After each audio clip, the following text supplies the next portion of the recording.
एक बार माता सीता अपनी सहेलियों के साथ राजा जनक के महल के बगीचे में मनोरंजन के लिए गई। वहीं बगीचे में तोते का एक जोड़ा पेड़ पर बैठा था। तोते का जोड़ा भगवान राम और माता सीता के बारे में बातें कर रहा था। उनकी बातों को सुनकर माता का ध्यान उन पर गया।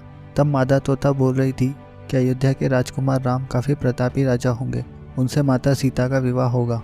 तोते के मुख से भावी पति का नाम सुनकर माता सीता अचंभित हो गई। उन्हें अपने बारे में और जानने की इच्छा जागृत हुई, इसलिए उन्होंने अपनी सखियों से कहकर दोनों पक्षियों को पकड़ दिया। फिर उन दोनों को पुचकार कर पूछा कि भविष्य के बारे में इतना ज्ञान कहाँ से प्राप्त हुआ।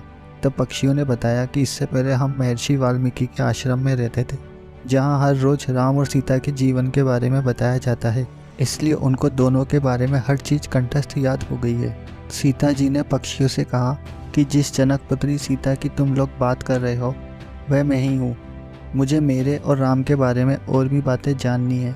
तब नर तोते ने कहा कि हे सीता, अयोध्या के राजा दशरथ के ज्येष्ठ पुत्र राम के साथ आपका विवाह होगा और आपकी जोड़ी तीनों लोकों में सबसे अद्भुत होगी। इस तरह सीता जी सवाल पूछती रही और दोनों तोते जवाब देते रहे।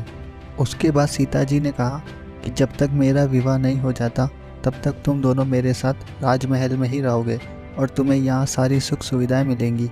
सीता जी की बातें सुनकर तोते का जोड़ा घबरा गया।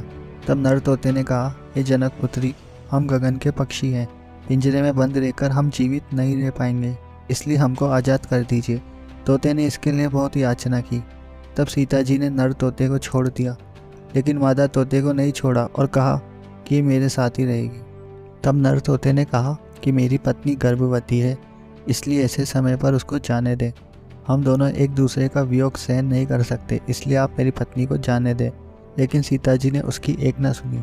इस पर मादा तोते को बहुत गुस्सा आया और उसने माता सीता को शाप दिया कि जिस तरह तुमने गर्भावस्था में मेरे पति से मुझको अलग कर दिया है, वैसे ही गर्भावस्था के दौरान तुमको भी पति वियोग सहना पड़ेगा। और इतना कहते ही वह मादा तोते ने अपने प्राण त्याग दिए। मादा तोते के प्राण त्यागने के कुछ समय बाद नर तोते के भी पत्नी वियोग में प्राण चले गए। इससे माता सीता को बहुत दुख हुआ, लेकिन तब तक बहुत देर हो चुकी थी।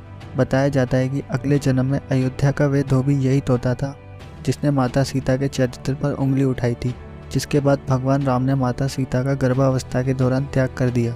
तब माता सीता महर्षि वाल्मीकि के आश्रम पहुंची और वहां उन्होंने लव कुश को जन्म दिया।